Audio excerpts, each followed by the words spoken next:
Welcome to Marketing Matters with Wheel Media. Today's guest is a transformative master in the dental industry.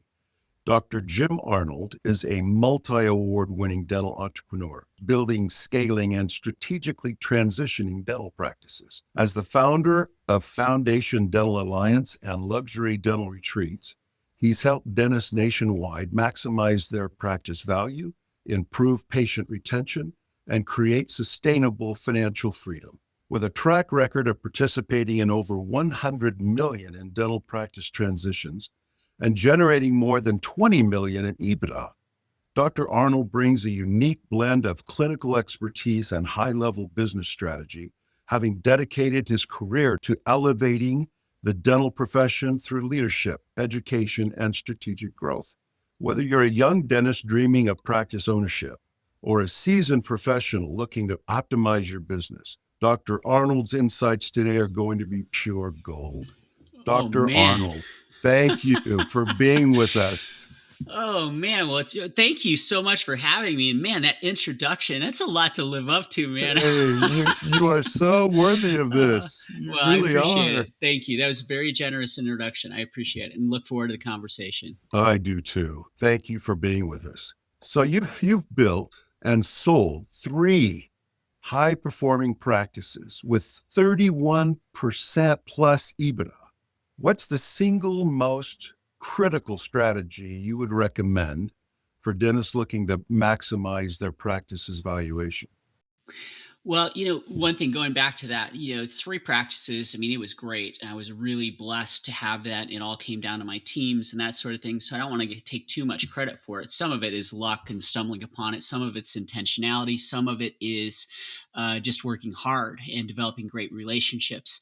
But at the end of the day, when you're talking about buyers, buyers are really buying, your systems, they're buying your people, they're buying predictability and scalability. And one of the biggest and most important things in that whole equation is de-risking the deal to the extent possible. And Mm-hmm. all of the deals that I was involved in, whether it was me as a selling dentist, personally or kind of independently or corporately, either side of the table, or whether it's just like in the middle mediating things, doesn't really matter what role I played. I saw so many things.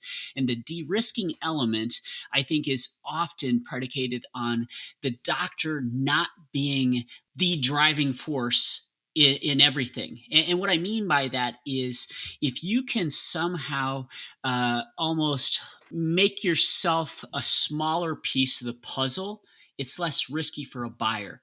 If you're the one doing all the production and you walk away, oh my gosh, all of a sudden whoever bought you out, they bought an asset at whatever level and now it's worth this because you were too important. And so, again, if you have great systems, if you have an incredibly empowered team and you're not too much of the production and collections, then a practice is a lot more scalable moving forward, even if you walk away from it. And honestly, that's something that I was really focused on for 5 or 6 years before I sold. I sold young. I sold maybe a little too early even. I was 45, wasn't looking to do it, but someone came along with a, kind of an offer I couldn't refuse that did free me up by the age 50, where then I could do whatever else I wanted to do in dentistry.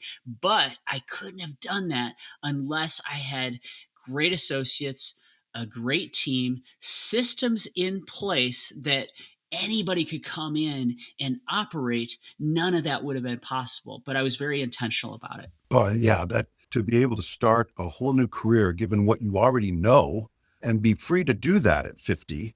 I've known too many doctors that literally want to die at the chair, and they should have stopped practicing 30 years ago. And look, if you love what you do, great. Just keep doing it. Sure. And I loved it. I really did.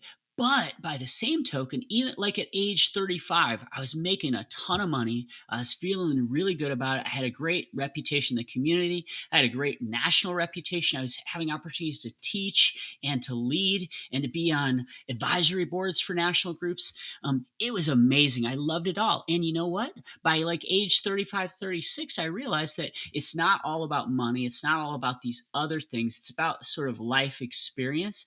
And I thought, at age 50, I'm going to want to have another career. Like life is too short to have one career.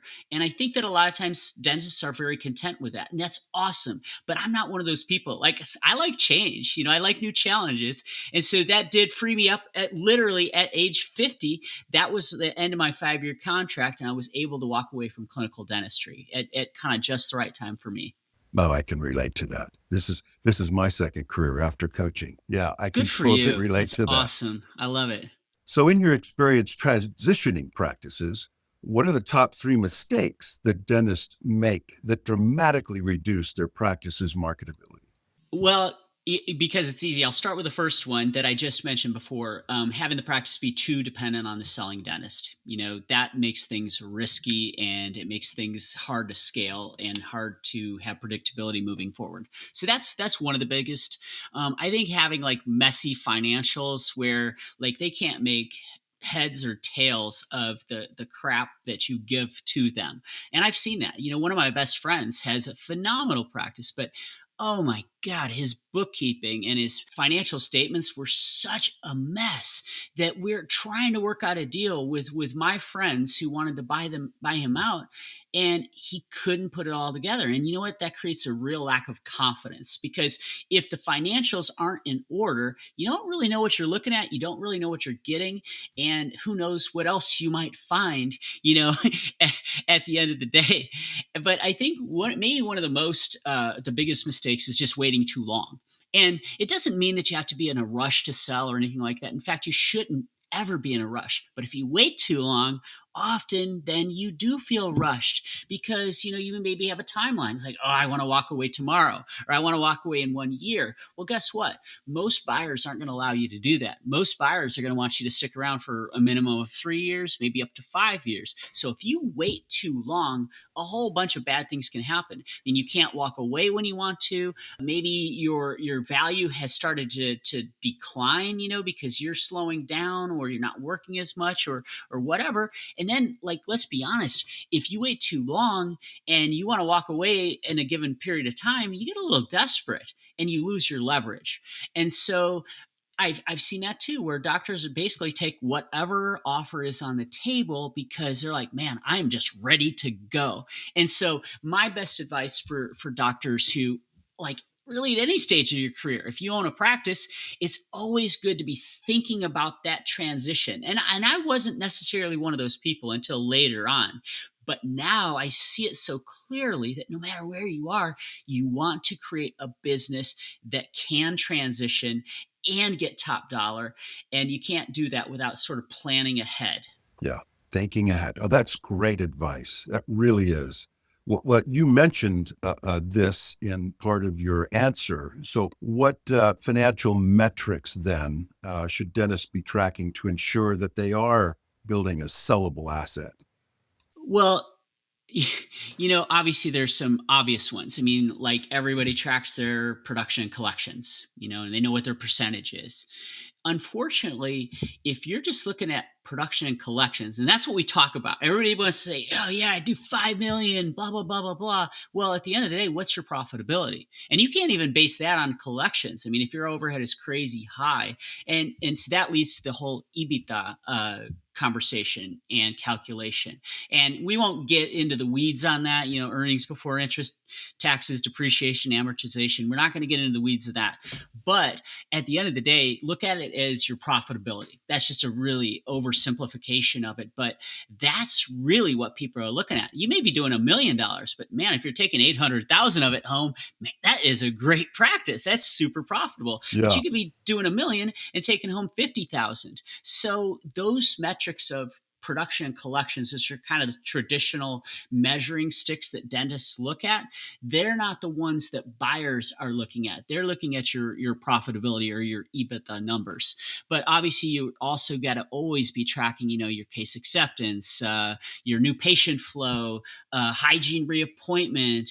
What's your AR look like? Especially beyond 90 days. I mean, if you're not tracking those metrics, you're not building a sellable practice. you're just staying busy. And, I mean, I think dentists too often get stuck in that kind of BSing about their numbers, and talking about the numbers that maybe aren't as important as the real profitability numbers. And that's what's important to a buyer. I can see that. What I'm really intrigued about is this what must be your fun aspect of your new career, and that is your Foundation Dental Alliance and offering these luxury dental retreats. Uh, what makes these different from other CE events, and who should be going to these? Well, you mentioned the Foundation Dental Alliance, which I'll maybe touch on briefly first. And that's like, it's kind of a culmination of my entire career. All of my experience, all of my knowledge, all of my relationships, all the value that I can bring to dentists now. And it wasn't necessarily what I was like seeking at any point. I didn't necessarily have a super clear vision until, maybe 8 or 9 months ago when I realized, oh my God, like all this stuff that I've been doing, it's not all about me. So much of it is about those relationships that I have in the industry. And so I'm building a full ecosystem with all the resources that dentists need, kind of from early career all the way till they're ready to transition. And, I can't do all of that alone. While I have like knowledge in all of those areas and on that continuum, I think it's always important to get niche experts, who and trust and have worked with and have been friends with for a long time. So I'm put together a hell of a good team. I've got a world-class advisory board that's helping me with the mission and vision. And it's not all about me. It's got to be about like what we think collectively makes the most sense moving forward and where we can create the most value. I have a great executive team. I have an incredible faculty list, which started with just 10. And I mean, there are like another 50 people want to be part of the faculty because of the cool things that we're doing from an educational standpoint and just even as a resource for dentists to go to. Yeah, yeah. But I'm intentionally increasing my faculty from 10 to 20 here initially. And eventually, I mean, there's going to be room for more, but that's kind of the ecosystem. And part of the ecosystem, I'm actually partnering with doctors. I'm buying practices. I'm creating a dentist owned and operated group where I am fully aligned with the dentists. And it's not a cookie cutter or sort of everything is exactly the same because every practice is different. Every dentist is different. People have different priorities. I get all of that because I've seen so many deals and I've been a part of so many deals. I've been a dentist who's sold or partnered, and I recognize what the pain points are. I recognize like what the biggest concerns are, and I'm confident that I can help overcome all of those in a way that no one else really can if they're not a dentist who's gone through that. So that's kind of the overall ecosystem. But you mentioned my luxury dental retreats, and that's my passion project. Yeah, yeah. Tell us about that. Oh man, I can't think of anything more fun. So, I used to do as a young dentist 250, 300 hours of CE a year because I wanted to learn everything like now. I wanted to be the expert, all these different things. And honestly, it was overkill. I did too much. But the good thing is, I got such a broad spectrum of experience in the education space. And then as an educator and mentor and doing those kinds of things as well, whether I was the student or the teacher, my favorite and I think most valuable experiences were the small group experiences, where you just got like 8, 10, maybe 15 people in a Yep, room together. yep. That's where you can really go deep. And that's where you can really give personal attention, give or receive personal attention in more of a conversational, educational point of view where you're not like one of 50 or one of 1,000 in a crowd. You're in a small curated group of like-minded professionals who all have something unique to offer, and like kind of almost more of a mastermind thing where That's what I was thinking of. Yep. yeah, exactly. Where it's really collaborative, and you're sitting like 5 feet away, and you can stop in the middle of this conversational education, say, "Hey, but my situation is this," and then guess what? You've got this dentist over here who could say, "Hey, I've been there. You know what I did," and so while you have an educator who is leading the conversation and really speaking from a place of authority and experience and unique value, everybody in the room has an opportunity to add insight and get more insight to their specific situation. So take that as sort of the baseline. Okay, let's add to that. Man, I love luxury travel. I've been doing it with my family for about 25 years. I mean, I love going to cool destinations. I love great venues. I love being treated like a VIP. And you know what? Honestly, last fall I was thinking about this and man, like, okay, I love the education space. I love small group dynamics. I love travel, but I don't want to go to the Hyatt Regency, next to O'Hare. Like, I want to go somewhere cool. I want to go somewhere where it's just us without a lot of distractions, where the attendees have direct access. I mean, the last one we did in Puerto Vallarta, Joseph, was phenomenal. We had a small group of docs there, and Dr. Jeff Buski and I, were the educators. They had direct access to us for 72 hours. It wasn't Wow. like they had an 8-hour window of education. It's like you This is a deep dive. yeah, exactly. You do activities and meals, and you're all together for the whole thing. So that access is power. Proximity is power. Tony Robbins loves to say that, and I've always believed it as a student or an educator. But the cool thing for me was always I got as much or more, between 9 p.m. and 2 a.m. When I was at an event. This is an event curated for that specific access without having to really seek it out or make it difficult because there are another 1,000 people to compete with for that access and that attention. And so we have Dubai coming up in August. I just spent a week there last week because honestly, I want to experience everything that our doctors are going to experience because that allows me to curate it in such a way that I know exactly what they're getting. I'm not sitting on my laptop because I've been planning luxury travel with my family for 25 years, like I said, and we have gone places that looked amazing on my laptop, and then you get there and it's not what you expected. You have no idea. And Well, so for me, it's really important to go and curate the entire experience. So I was able to I stayed in 3 different venues. I went to 6 or 7 amazing restaurants. I did multiple activities and excursions, all in the spirit of making sure that what we provide for our docs in August is going to really be first class. And so I'm more excited about it now than I was before I went. And Dubai's been on my bucket list for a decade at least. And so now I know exactly what to expect. And I kind of know some of the shortcuts and I know some of the things that'll make it a greater value for our docs who go.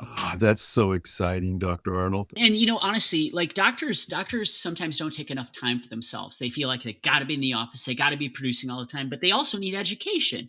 And so sometimes it becomes an either or proposition. Like, oh God, well, I really want a vacation, but gosh, I need to go to this course. I need to learn this skill set or whatever. Or hey, I need to do some CE, but I don't want to go to Milwaukee again. Puerto Vallarta, Dubai, Costa Rica. Oh, that sounds cool.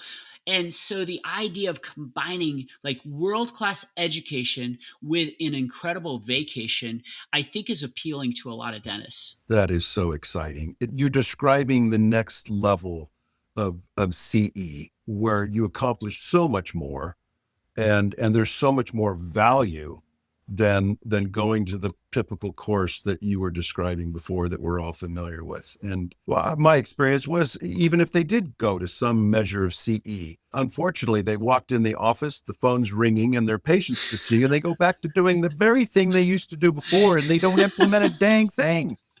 And that was Oh such a man, tragedy. Come I on. This is know, you I need to know. do something different if you're going to grow or you're never going to grow.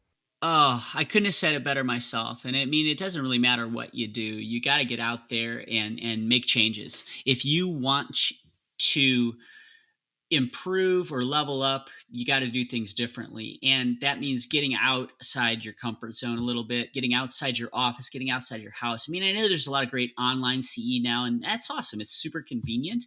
And if I'm doing online CE here, I am so distracted, I mean, like we've got a big family, we've got pets, and I mean, there's always something. The phone is ringing, but if you get out of your city, state, or country, look, there are no distractions. It's just like you and me and our little group, and you get, I think, a lot more value. Luxury dental retreats. You'd be a fool if you are interested in practice growth, not to take advantage of that kind of an opportunity. I'm I excited. think so. I'm excited. I could talk about Good. that all Thank you. day. Oh, me too. Trust me. Oh, I do. that was fun. You've advised on 100 million plus in dental practice transitions. What's your advice for a young dentist considering whether to sell or partner or continue as an independent GP? Huh. Okay. So independence versus partnering versus selling. All right. So those are three, really broad areas of conversation. I think that it's important to know what your goals are. Like where do you want to be in 5 years? And then, you know, reverse engineer a plan from that point. Know where you're at today, know where you want to be, and reverse engineer that plan with a caveat that you're probably going to still change courses. You're going to zigzag a little bit.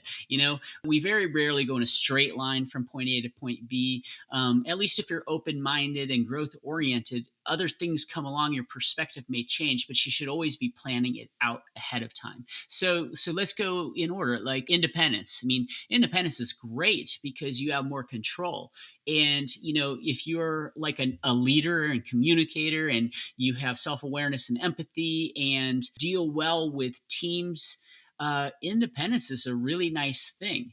I never had partners in my practices. I had amazing associates who weren't interested in ownership. And for me, that was the right fit because whether I was right or wrong about certain decisions, the buck always stopped with me. I liked that. But some people don't have those skill sets. And so a partnership is really beneficial because they want to partner with somebody who does have those skill sets or can take the things off the table that they don't really enjoy doing. And so then you get into selling. And selling, I look at that as a partnership also. But you gotta be in the right time and find the right partner. And that's why I was talking before about planning ahead. If you plan ahead, you're not like in a desperate situation. You're in a situation where you have the leverage and you can take your time and not just getting maximum value. And we all want max value. Don't get me wrong. I mean, it's your life's work and it's a valuable asset. And so you got to get a great deal. And you also have to get the right partner. And when I say partner here, it's more in the context of like a buyer, because you're going to be required to stick around for a while, whether it's 1 year, 3 years, 5 years, whatever it is. And you do not want to be miserable for that time. And I see it all the time. Docs go out and they get the biggest offer and with the worst partner, and then they're just miserable and all they do is complain. And it's just like a really bad way to kind of finish out your clinical career. So make sure that you get great advice, you get great mentorship, and whatever exit you're looking for, make sure that you factor in who you're selling to, who you're partnering with, as much as you do the financial end of things. And having gone down that road multiple times, you can then you really can function as a consultant to help them match up correctly with the right partner that would make a difference. No doubt about it. And, look, we can all be very myopic. It's sometimes easier to give advice than it is to look at your own situation and like do it the right way. And so having somebody who's been through a lot of that, help you, kind of guide you, ask questions that maybe you hadn't thought of, I think there's a tremendous value there. And there are a lot of people who do that. But yeah, I have enjoyed doing that over the years. And I have a couple of partners, trusted partners within the Foundation Dental Alliance who do that exclusively too. So I like to be a resource. If I'm the right resource, awesome. If I'm not, or if it's not the right fit, well, I bet I know who will be the right fit. And so I like being where I am at this point in my career. So, as a National Doctor's Choice Award winner, what leadership principles have you found most transformative in creating a high performing dental team?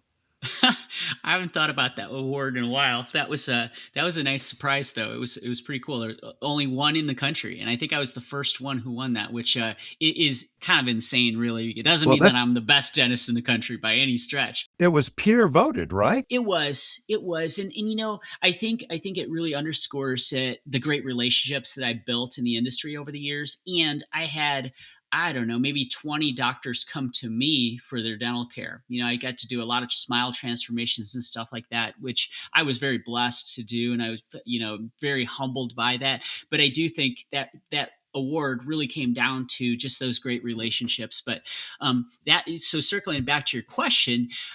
Yeah, I mean, like relationships are everything. And, for a leader, who wants to build a team that is high performance, it requires a lot of different skill sets. And there's things that we don't necessarily learn in dental school. We don't learn leadership. We don't learn communication. We don't learn how to run a business. Or if we do, it's like you dabble just a tiny bit and you don't really have a clue when you come out. And so I think what dentists have to do, and even if it doesn't come naturally, is develop self-awareness.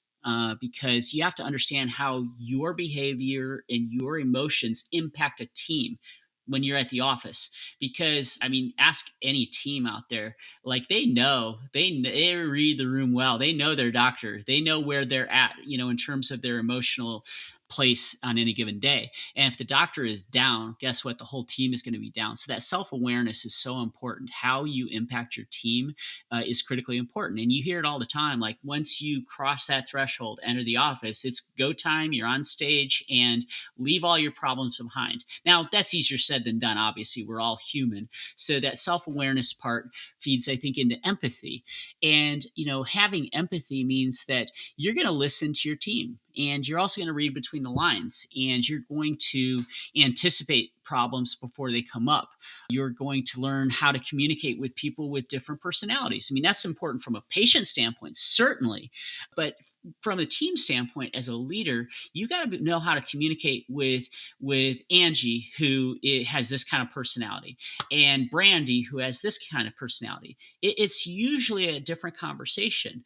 And so knowing that, like, look, emotions can run high in a dental office. I mean, for patients and for team. And so the steadier that you can be, the more you can anticipate problems, the better listener you are, the more likely you are to be a good leader. And if you don't have some level of emotional intelligence, nobody's going to follow you. So what does leadership come down to for me? Having a clear vision, obviously. If you don't have a clear vision, then if you don't know where you're going, they sure as heck aren't going to know where you're going. But then just as importantly, you got to be able to communicate that vision to the team. Because if you have the vision in your head, but you can't get it out of your head and give it to them, then they're not going to understand like what you want. And you're not going to be on the same page. And being on the same page is everything when it comes to a team and teamwork and real growth. So those things are super important. And obviously hiring is super important. You got to get the right people, which is easier said than done. I mean, especially right now when recruiting and retention is harder than ever, which of course comes down to culture. You better have a good culture so that people want to come work for you, or with you, I should say. And so if you get the right people, you got to put them in positions to succeed, and then you got to give them the tools to succeed. So that's a long answer to seemingly a simple question. But if you don't have all of those things, find somebody who does, who can help augment some of those areas that maybe you're a little deficient in. And none of us have all of that, but they're teachable skills too. I mean, I don't like the fake it till you make it kind of thing that you hear about. And I used to think about that a lot. It's more like fake it until you become it. Like it may not come naturally, but the longer you exhibit those behaviors, the longer you do that, the more it really will become a part of you. And I think that's what real growth is about. It's about change that you're very intentional about. And that starts with developing good behaviors and then repeat them daily. And guess what? Your team will follow suit if you can do all of that. What a great answer. You were talking about emotional intelligence, commonly referred to as soft skills when you're in Yeah. dentistry, as compared to hard skills or clinical skills. And it's amazing to me that a dentist goes to school to learn how to clinically restore a tooth and an entire mouth, but they spend so little time talking about or teaching those aspects of dentistry that will truly make a dentist successful, which is their ability to even present or sell treatment, which is something we don't even talk about. It's just, Yes. And you and you get it. As somebody who's coached dentists and teams for a long time, you totally get it. And we've all seen these docs who get this exquisite education. They have amazing skill sets, but they're not able to communicate that effectively. So their case acceptance is really low, and they're doing a small fraction of the amount of great dentistry that they could be doing. And true, then we've also seen dentists who have like this great personality, and everybody loves them, who do really crappy dental work. really crappy work. I know. I mean, in an ideal world, you get both, but I think that you got to be intentional about developing both those soft skills and those clinical skills. And I think a lot of times DSOs kind of run into problems with that. I mean, the best run ones, I mean, they got it. They got systems in place, and I think they're doing things really well. But I think the majority of them, they don't have that. And a couple of them that I've been associated with, I see situations where they're not focusing enough on those soft skills. They're basically, why isn't dentist producing more? Well, okay. Well, number one, they don't have the assets they need necessarily to be super successful. Number two, nobody's taught them those soft skills. And so it's got to be a major focus of attention for any doctor who wants to be successful and wants to be an effective leader. When you're talking about the primary need for a dentist to develop a greater sense of self-awareness, it seems that that's hard to do in a vacuum.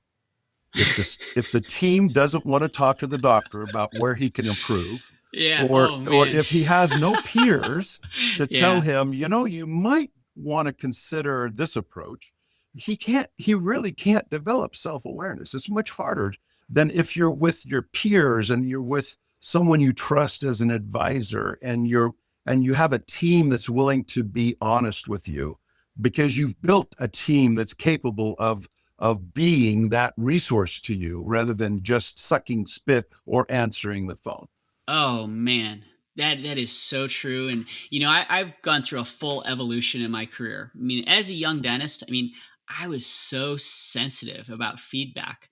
I remember first time we worked with like a coaching group, like at the end of like 6 months of coaching, they behind my back got all this feedback from the team, and then it was a really hard conversation. I mean, I think I might have gotten a little teary eyed. I was like, oh my god, I thought I was so good and all this stuff, and they're saying all these mean things about me. And honestly, as hard as it was to hear as a young dentist or as somebody who felt very self-confident in the things that they were doing, it was the most valuable thing that I think I experienced as a young dentist, because it gave me a roadmap, and it did change the lens through which I saw myself and how I interacted with my team. And thankfully, I mean, that did happen fairly early in my career, and so I was very intentional about turning those things around. How did I do that? Well, it starts with that intentionality, and you got to get the feedback from somebody. I got it from my team and the coaches, and that really kind of set me on a better trajectory. So then I sought out mentors. I'm almost embarrassed to admit, like at one point I had a list, like on a piece of paper, of 17 mentors. And these are people I sought out. Some I cold called some national doctors and said, hey, I'm going to be in Atlanta next week. Would you mind if I came and observed for a day? And they're like, kind of like, well, yeah, I guess so, sure. I mean, I was pretty bold, but all of those mentors that I found, I mean, very few of them like had the full plethora of skills, but I had specific things that I knew they were really good at and I wanted to learn from. And I think that anybody who relies on one guru for everything is probably not taking the right route, because like different things work for different people. And there are very few gurus who have all the answers. And so I think that you sort of pick and choose from different mentors, different leaders, find those right things. And that's, I think, how you can grow in your dental career. Now, personal growth, let's say outside of dentistry, there's a lot of other things that you can do. And I think that being open-minded, being self-aware, seeing where maybe there are some deficits, then finding the resources. And it may be a mentor, it may be mastermind.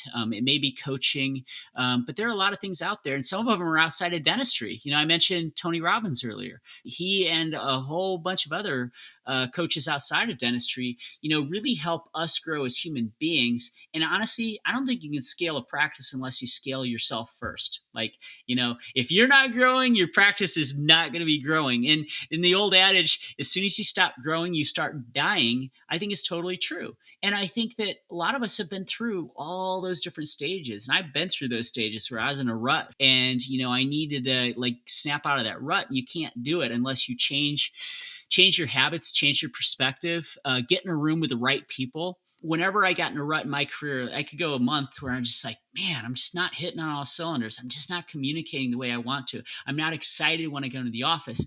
That's when I went on a retreat, or I went to a small group opportunity where I would come back motivated, excited, enthusiastic with a new perspective and opportunities for growth for myself, the team, and opportunities for patients, I think, to get better care. So long answer to a short question again, but No, again, you're a great example of taking the bull by the horns and determining what your education track or your CE track is going to look like, not just what the ADA or the local society might serve up. You had vision of what you wanted to learn, matching that with what you didn't feel you were great at, and you went after it. You were a self-motivated clinician. Well, some of it also came down to fear. Let's be honest. The first day I walked in the door as a business owner, I had $1 million in debt, and I had $10,000 in the bank. So you look at that equation: $10,000 in the bank, $1 million to the debt. I mean, there was a real fear factor that motivated me to really learn as much as I could early on about running a business and communicating and leading. Doesn't mean that it all worked out the way that I wanted to initially, but Sure. over time, keeping that intentionality and that kind of mindset, it did develop into something to where I think I got pretty good at most of those things. There's always more room for growth, and I think it's important to recognize that. But those early mentors, those early opportunities, those are kind of what opened it all up for me. And then in terms of what I did, honestly, I did too much, and that's something that other doctors can learn from me too. There's a more direct approach to getting the outcome that you want, and sometimes information overload, which is what I kind of done most of my life. I want to take it all in. Well, the good thing about me having taken it all in, I can dole it out, maybe in a more meaningful way without having to do thousands of hours of CE.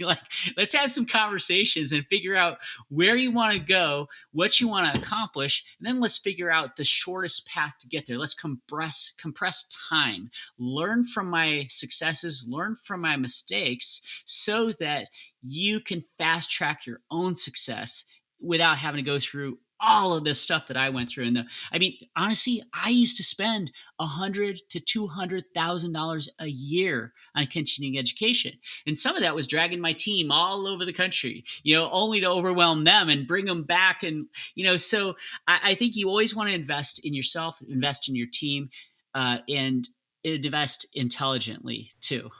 Don't do Wow. everything. Well, Try to do the right yeah, things. yeah. That was a wonderful definition of intentional, because you had intent with every training you sought out. After you started recovering from being a CE junkie, That's what I was. you That was my began, reputation too. was In the country, people are like, "Oh my God, you're everywhere! How do you go to all these things?" I'm like, "Well, you know what? I have a successful practice, and so I yeah. have the resources, and I want to be in all these rooms and find all these resources and find all these great mentors." And so it definitely paid off, in a huge way for me. That having been said, there are better ways to do it than what I did. And, I think that that's a perspective that's valuable for a lot of dentists, especially early on in their careers. Oh, couldn't agree more. What you also described very well is one of the first principles that I teach when I speak, and that is that there is power in perspective. And with every course you take, you have a different perspective of where You fall into that. Am I good at that? Have I mastered that? Is that an opportunity for growth? And that's what makes perspective so powerful, because until you have a different perspective, until someone helps you see something differently about what you're doing and what you should be doing, you don't have an opportunity for growth because you just don't know what you don't know. Absolutely. Boy, you I couldn't have said it better myself. You're absolutely right. I'm dying to ask just one more question here, because we've talked so much about the leadership side and the emotional intelligence side and the transactional side. I want to know something more about on the clinical side, given your experience as a clinical instructor and a mentor in aesthetic dentistry, which you love doing. How has that landscape in cosmetic dentistry changed since you started? And what emerging technologies are exciting to you? You know, it's funny you asked that question, and yeah, going back a ways, after my first couple of hands-on courses, it was clear that I was fairly adept with my hands and super efficient, and so I had the pleasure and privilege of teaching with David Hornbrook for about 5 years. The Hornbrook Group at the time, I think, was the preeminent aesthetic training out there, and I mean, I not only got to learn from David, but from the other mentors in the group. It was huge for me. And I got to prep more cases at these courses sometimes than I did in my own practice. And, I think you learn so much through teaching. And so it was really cool and one of the transformative experiences of my life. And I'm super grateful to all of them and indebted to them forever. So now fast forward to today, and like, I mean, a big part of me feels like I got out of it too early because the stuff that's being done now is so exciting. I mean, like, even the last 5 years since I retired from clinical, it's so cool to see the technology out there, and the new and improved digital workflows are incredible. I mean, from obviously scanning and more efficient, more accurate milling and AI integrations. I mean, there's just a million things to not only make the cases more predictable and have a better clinical outcome, but just the communication piece and the collaborative nature of it. I think it's more on point than ever before. And so, communication, I mean, some of it is communicating with the patient, and patients are very visual. And when you can do all this stuff digitally to like predict or give them opportunities to give input and feedback as to what they want their smiles to look like. I mean, it's huge for patient communication and then case acceptance, obviously.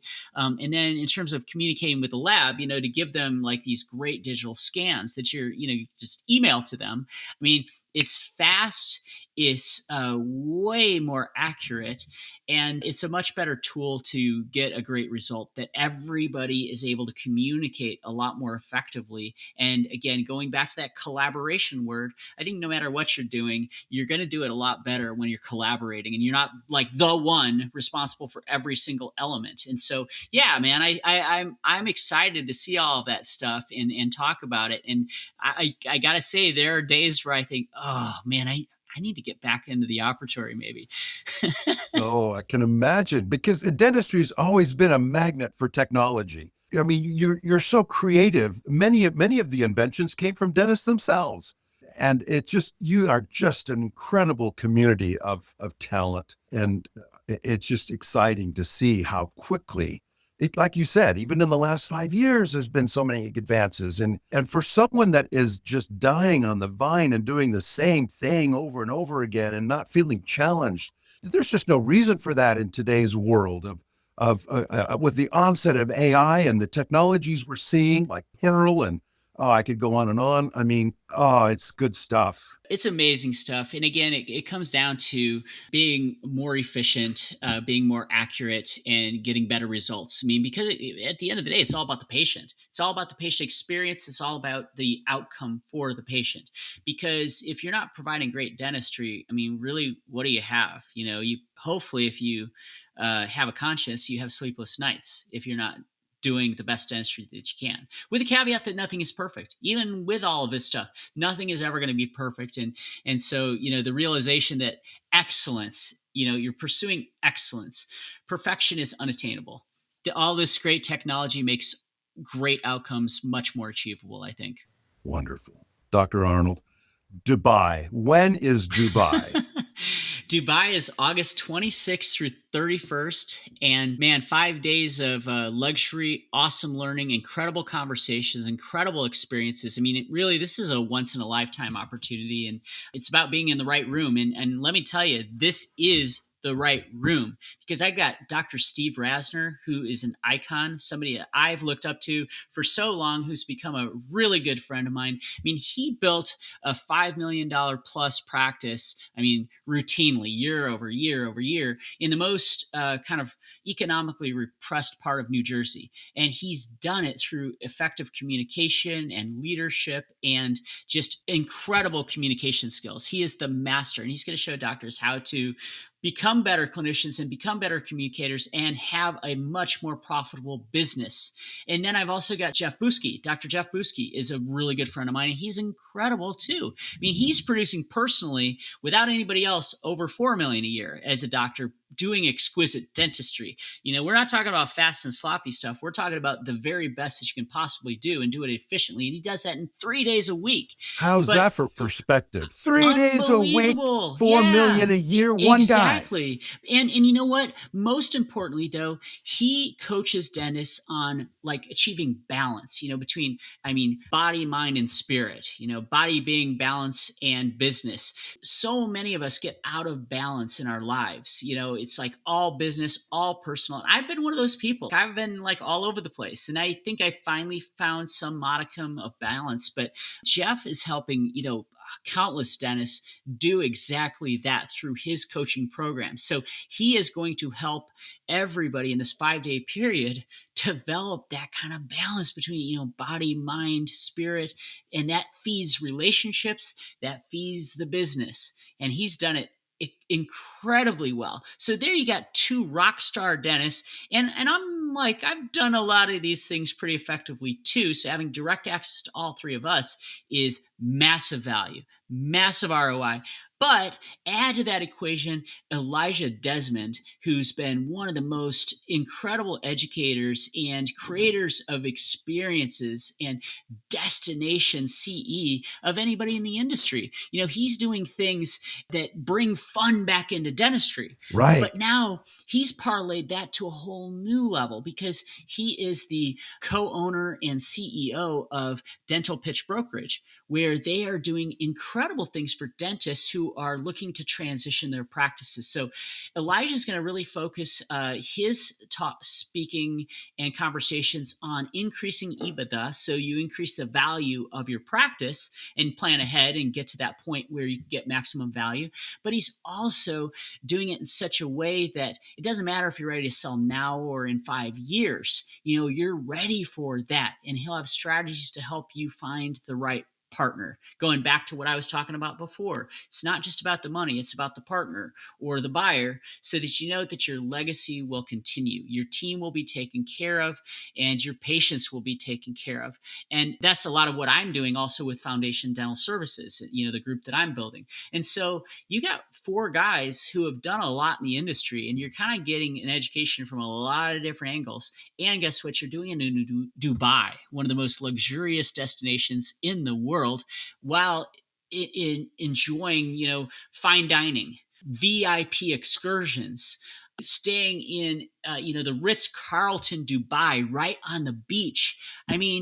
I couldn't be more excited about this. And the one thing I'm sad about, we can only take 10 doctors because taking more than 10 kind of dilutes the attention. And like, we want them to have like real access to us for those 5 days. And so this is a very intimate, very exclusive group, maybe the most exclusive in dental history. I don't know, but certainly in my experience, it will be. And so we're actually interviewing applicants to go. And there's a ton of interest in this, but we really want to curate that group of attendees such that everybody's like really open-minded, everybody's ready to share their best practices, and everybody's ready to kind of learn and grow together in a collaborative way. And so from the educators to the experiences to the attendees, I think that this is a once-in-a-lifetime, really unique opportunity for dentists. I've never heard anything like it. Having assembled a powerhouse team of professionals like you have is just That's astounding. And that's just the beginning. I mean, if you look at our list of faculty, I mean, we've got Dr. Arun Garg, who's one of the top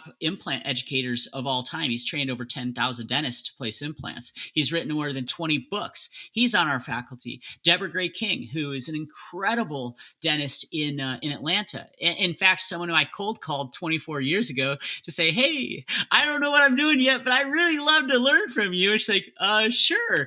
And, she's been a good friend over the years. And the list goes on and on and on. Gary Takis, Fred Joyle, Valerie Dangler, Trent Smallwood. I mean, it's just like a Oh, there's who's some of the best of the best. yeah, list of people who are like I said before, niche experts. And so whether you make it to Dubai or go to another retreat, there are going to be a lot of opportunities to grow with our group. And as we expand our faculty, there will be access to even more great minds and great people, because I can tell you the people who want to be a part of this are all top notch. And I'm humbled by that and super excited about it moving forward. You may find Dubai's an annual event, because I don't think you're going to be able to fit in everyone that's now going to be interested in this. I mean, I'll be honest. I feel like it could be a once every 6 month event.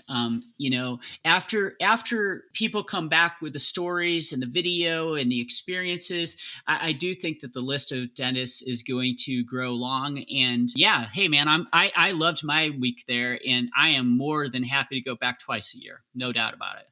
How can we reach you, Doctor? How can we reach you to learn more? Yeah, I'll give you my cell phone number. I mean, the easiest way to get to me is to text me. Typically not good to call because I'm in the middle of 100 things. Better to text and we can set up a time for a call. 219 241 4698.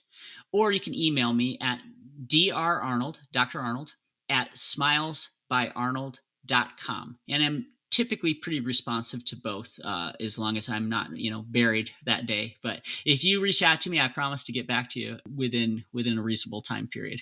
Well, I can't thank you enough for your time, Dr. Arnold. We are My so pleasure. excited about all of your ventures, and there's so much energy in all that you're doing. We're grateful to be part of that. Well, I'm grateful not only to be here and talking with you today. By the way, it was a great conversation. I really loved it. You asked great questions and follow-ups. But beyond that, my relationship with WEO Media, which started on a Smiles at Sea cruise last fall, has been nothing but extraordinary. The website they're building for me right now, I think will be one of the best dental websites ever made. They are optimizing for ask engine optimization, for search engine optimization, generative optimization.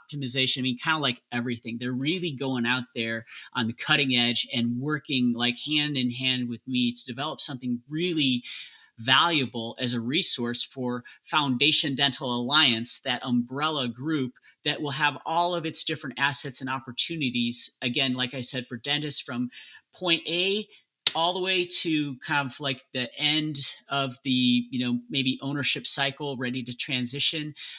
All of that will be housed in this incredible website that WEO is making for us right now. And so I'm super grateful to the talented people there who are working really hard to help me realize my vision. So good stuff. I'm glad to be here today.